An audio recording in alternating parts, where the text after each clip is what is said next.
Hello, everyone. Welcome to the Out of Body Travel Foundation live stream. I'm here to answer your questions. Marilynn Hughes from the Out of Body Travel Foundation. I got a bunch of questions on alteration, which I'm going to answer today. A quick reminder to please subscribe to our channel, consider becoming a member, and also please like our videos. All those things are real helpful for us to keep our material free online, but also to make us searchable. So please consider doing all those things. So let's begin here. So let's start out with this one. Are we responsible for other people's salvation or just for our own? It's been said we are the ones we have been waiting for and not to expect that anyone is going to come and save us. Well,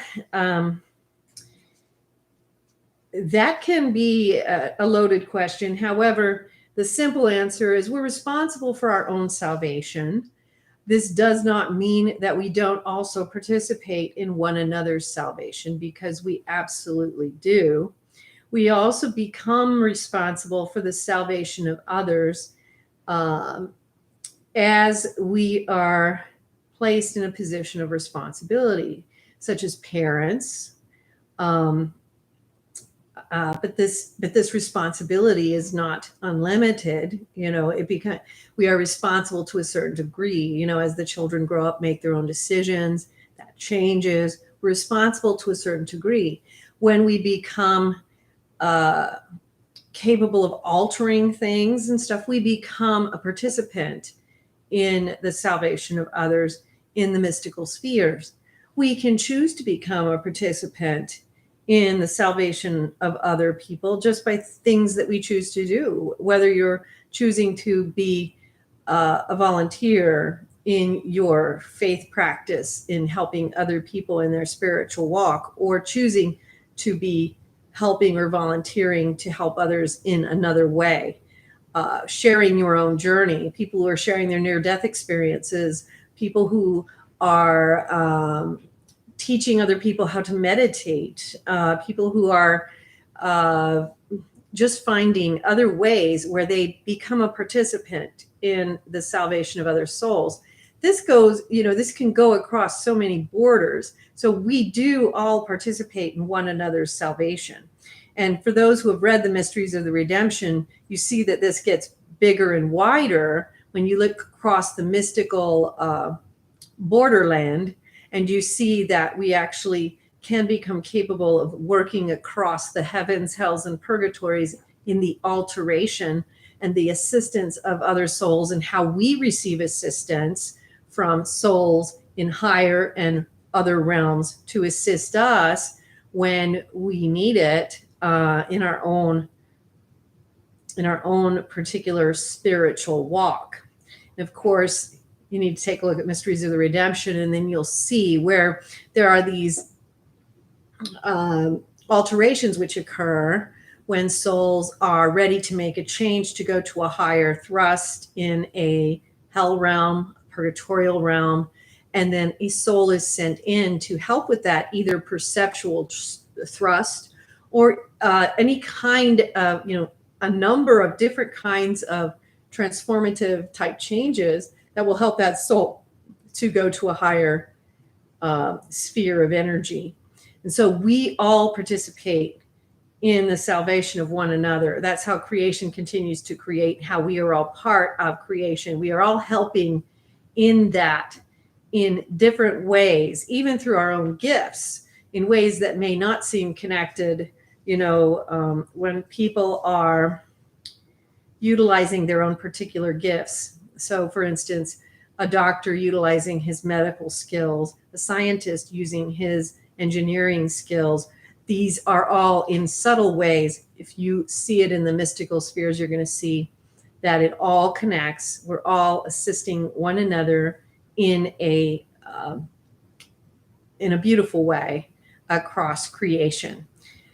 In a more obvious way, we can become participators in the salvation of others by choosing to participate in people's faith walks in a variety of ways on the ground, And also then, even in this mystical walk that we talk about, and we read that about that in my books. Let's go on to the second question about this. Do we make covenant agreements before incarnations with others to help them at certain points in their lives? If so, would this be considered an alteration when this happens? Wouldn't necessarily be considered an alteration. It's more like it's like an agreement, and whether it's considered a covenant agreement, sometimes they're kind of covenantal and sometimes they're just agreements. So they have different levels of importance in terms of what kinds of agreements, because we have so many, who we're going to meet and when and for what purpose.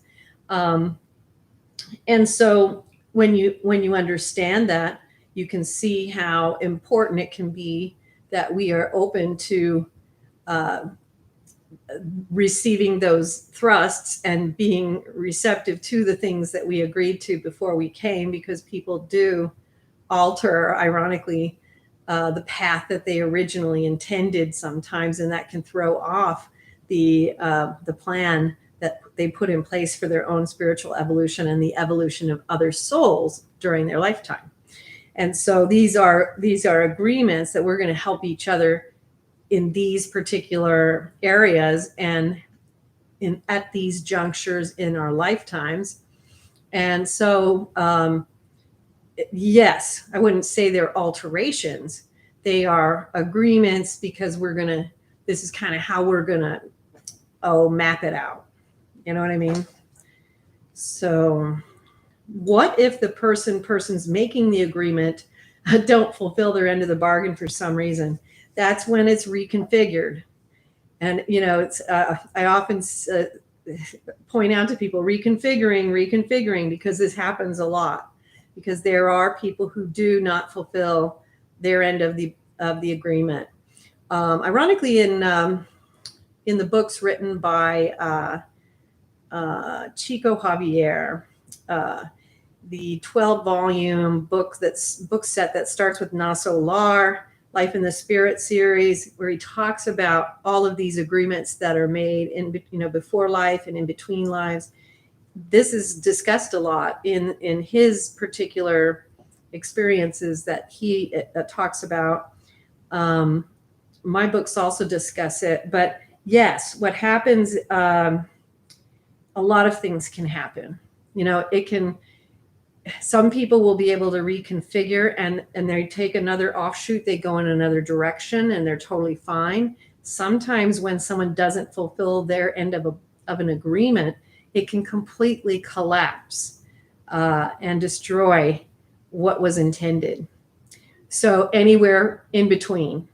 So it's a good question, because that's pointing out how important this is, and why we map it out ahead of time, and why when souls depart from those important agreements, it can be catastrophic to the learning potential of this lifetime for souls, and also for the outcome. And so, unfortunately, that does happen. Are you aware in spiritual warfare if calling on other names than Jesus or the Eternal or Archangel Michael has de-energized and sent Satan, demons, etc. back to the second realm, like calling on the names of ascended masters? Prophets, saints, or deities when coming under attack, be it in the physical or astral realms, etc. In my experience, you call on Jesus, sometimes the Blessed Mother, the Archangel Michael. I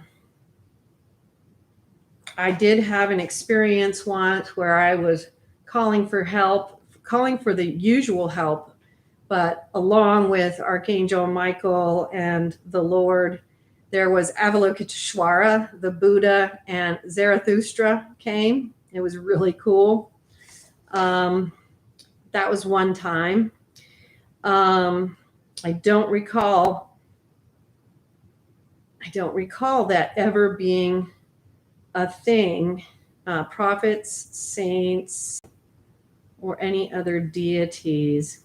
And in fact, I remember writing specifically about that I had made the observation that when you're under attack, the only name that works is the name of Christ. And that was really the bottom line that I found to be the case in my experiences. And I thought that was fascinating. Can you go into more detail on the alteration realm? Where and what is the alteration realm? The alteration realm, can also be called management. It can be called, you can call it either of those things, I guess. But the alteration realm, if I were going to go on it in more detail, I mean, you can read Medicine Woman Within a Dream, which is the third section, the third book of the Mysteries of the Redemption, which really goes into what that is and what's going on there. But the alteration realm, the management realm, is the place and energy where the actions, the activities, the thoughts that we have are forming what is going to occur in our lives on the ground. So this is where things are forming before it happens. This is often the place where a psychic might touch into when they are reading a person. And that's why they can be wrong, because what's in management isn't always what ends up manifesting on the ground, because it hasn't happened yet. So that means it can be altered. It can change before it hits the ground. This is what you see is forming, but it's not set in stone yet.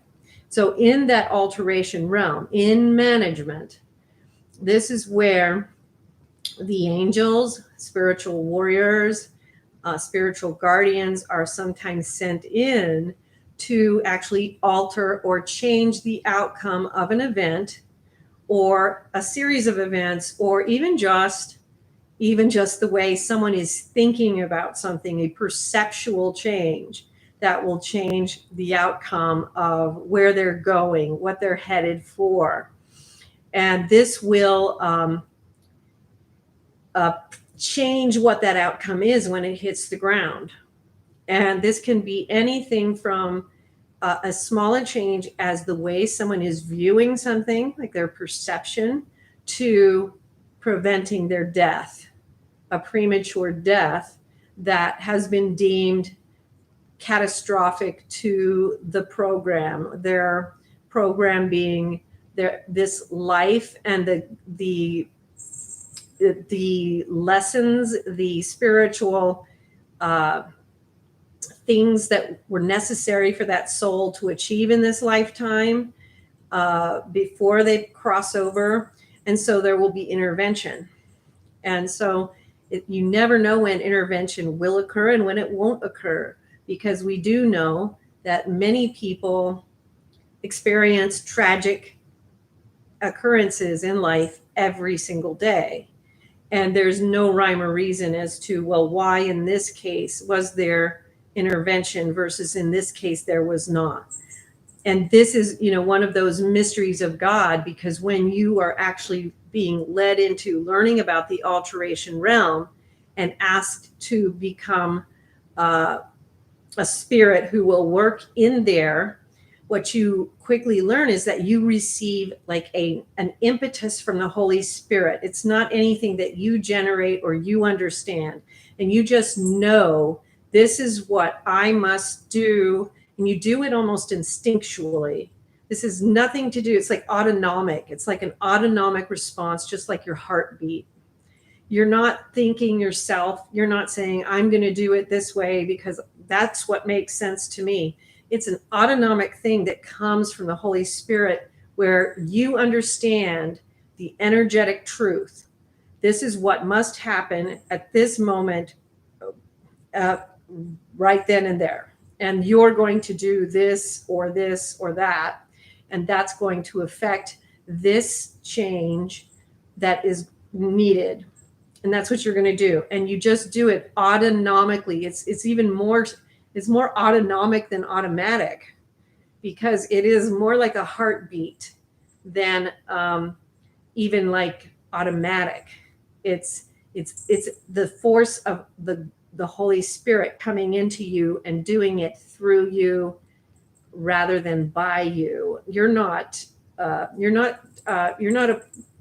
thinking part of this equation, but there's still training that you receive to do this, because part of that is learning how to receive those energetic thrusts and to be a willing, receptive vehicle, and to do it properly and get out of the way of God, so to speak. And that's what, is explained a lot and laid out in Medicine Woman Within a Dream, which is the third section of the Mysteries of the Redemption, which is how that all comes to pass in a soul, how you learn those things and how you are taught, and how alteration actually works. And so the alteration realm is just simply one of those places where everything is occurring in energy before it hits the ground in the physical. And that's where things have the opportunity to be changed before they hit the ground. And that's where it is altered sometimes when God so chooses. And alterers are trained and sent in to do this for the purpose of someone's evolution, spiritual evolution. So let's go on to the next question in this. Is there a certain time window you have to act when you see what has the potential to happen, to change it when in this realm? There's absolutely a time window, and that's whether it's in this realm or in the management or alteration realm. There's usually, like, sometimes when you're in the alteration realm, it can be a split second. And if you miss it, it's gone. You just missed it. And so that's absolutely the case. There's a time window. And down here on the ground, there are time windows. The other question that was asked was, what if persons don't fulfill their end of the bargain? A lot of times, if someone doesn't fulfill their end of the bargain, there's like an extension of the time. There's things that are put into place. Spiritual things are being done, worked on to give this soul another chance to try to grab a hold of that eternal element that they're missing, or take a hold of the eternal hand. They extend the time. They try to do everything humanly and spiritually possible to bring this soul back into alignment with what is their agreed upon path. But there are many, many, many times, and I would, to be fair, say it's probable that by far a much greater percentage of human souls do not abide by their original plan than those who do. And it's just simply because we're human and we deviate. And that is why there is such a stringent process before incarnation to try to lay out and map. This is what we want to try to accomplish spiritually in this incarnation. And so, yes, there is a time window. And if that time window is missed, it can change everything. Just think about life and death, and how life and death can be the difference of a split second. And that is truly what can happen too in this in the matter of alteration, because it can be the difference of life and death. It can be the difference of taking a path towards the light or a path towards the darkness. Someone can literally walk away from the eternal, and their path might have been set out that they would be going on an upward walk towards the mountaintop, and somewhere along the way they said, no, I don't want to do that. Now they're walking, there's a reconfiguring, and now they're either walking straight forward, the mountaintop is no longer in view, or they are walking down. And so now, if they're going to meet again with the original path, if you look at what I'm doing with my hands here, you're seeing, so that mountaintop is a much further point for them to reach, to reconfigure now that they have abandoned the original map, the original plan, and they're now walking downward or even just forward, it will be harder. It will be more difficult for them to reconfigure when they have given up ground, so to speak. Hope that makes sense. Okay. Okay. Is this time traveling into the future? No. Alteration is not time traveling into the future. In the alteration realm and the management realm, it is simply in a realm which is where energy, thoughts, actions, deeds, etc., are collecting energetically and forming what will happen and will eventually hit the ground. Can alterations be done by someone who is in a subconscious or unconscious state, not aware they are participating in the alteration, and they have no memory of it happening? Generally, no, not a legitimate alteration. An alteration can happen to them. They will not be performing an alteration.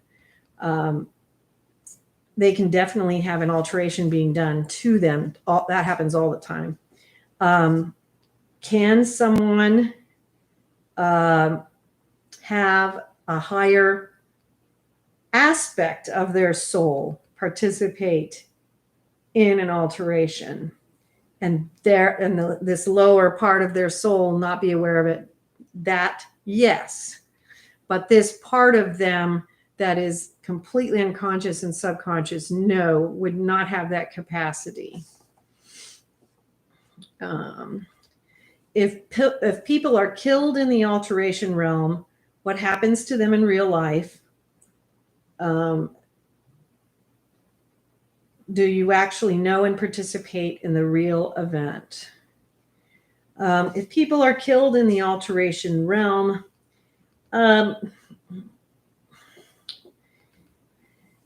that's so generalized, it's really hard to say. So let's say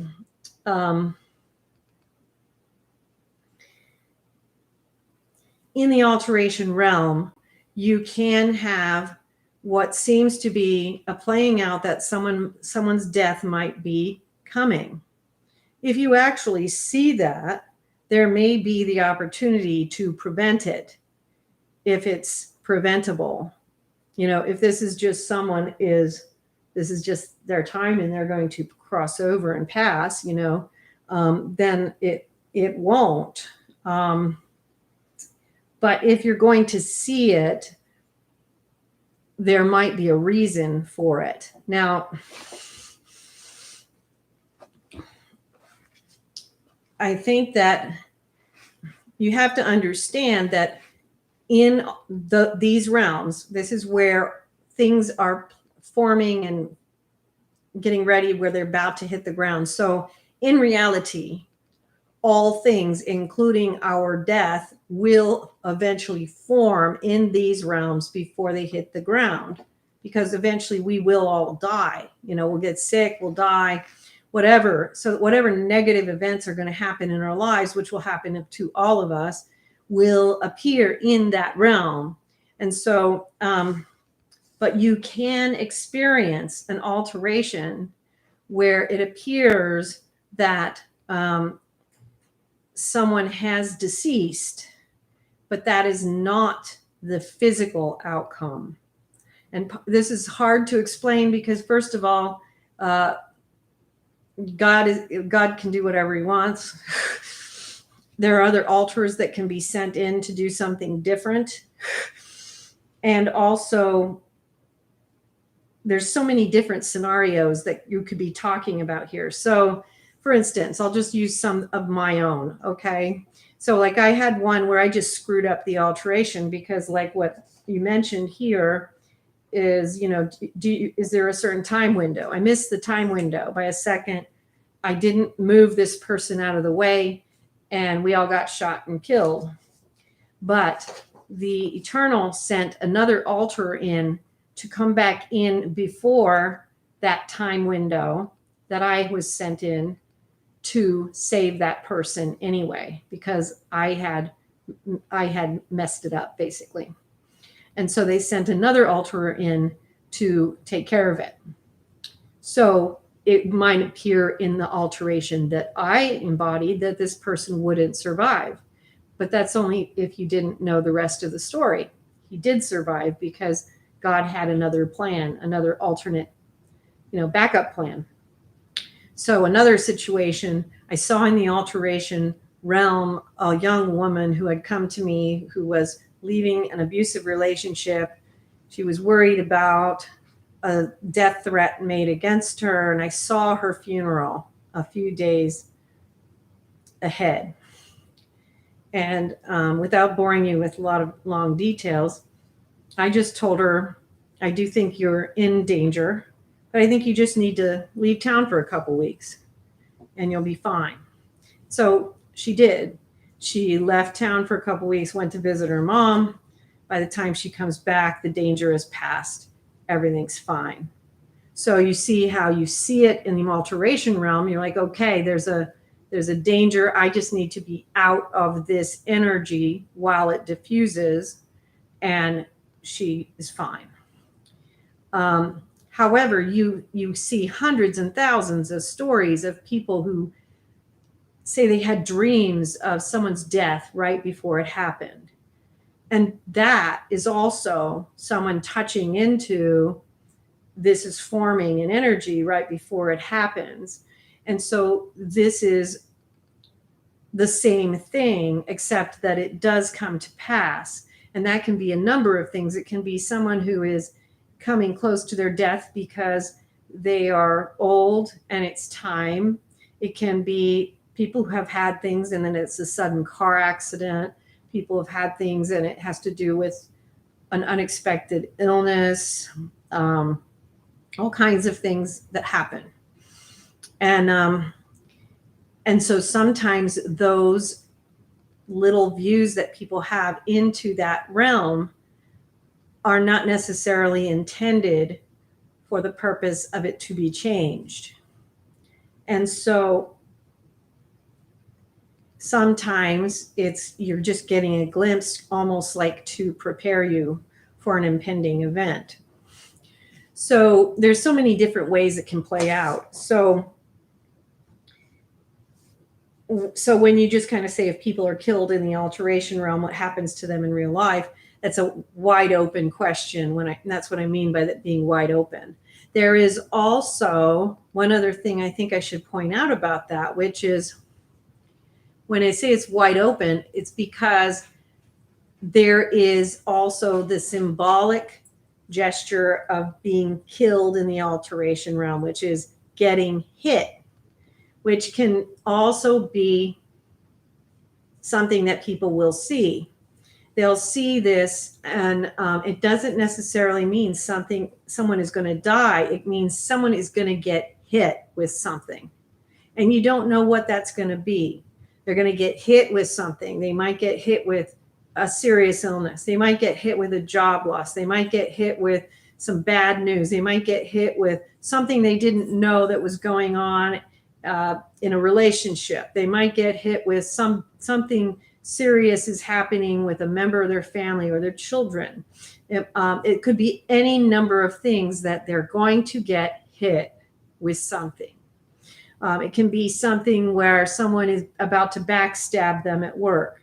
And, oftentimes if you are seeing this, there will be clues in the way and manner that you see it, which kind of let you know where the hit might come from. And that's what the glimpse into the alteration realm, the purpose of it might be, to kind of give you a heads up. You might get hit. You may or may not be able to prevent that hit from coming, but something's coming, you see? And so I'm not really sure what this you actually know and participate in the real event. Sometimes you do, sometimes you don't. And I guess maybe that goes to what I'm talking about here, that sometimes when people are killed in the alteration realm or they die, it is real. Sometimes it is getting hit. It can be symbolic of other things. It can be a broken heart. Someone gets hit, and let's say they get hit in the heart. It can be literally, it can be someone's got a heart attack coming, or it can be someone's heart's going to break. They're going to have a broken heart. Something's going to happen like that. So oftentimes the only way that you can actually read what it is first of all, by understanding that you don't really know anything unless the influx from the Holy Spirit is coming into you, and that autonomic information, that energetic truth. And that energetic truth, just a reminder for those who may not have read the books, the energetic truth is the truth behind all interaction. And it's not how we see things, but how God sees things. So it's not, it's how God sees an interaction, because the way the energetic truth behind all human interaction is how God views it, and how we might view it could be very different. And so without that energetic truth that is thrust into us by the Holy Spirit, we only have our own opinion to go on, our own views, and those are flawed.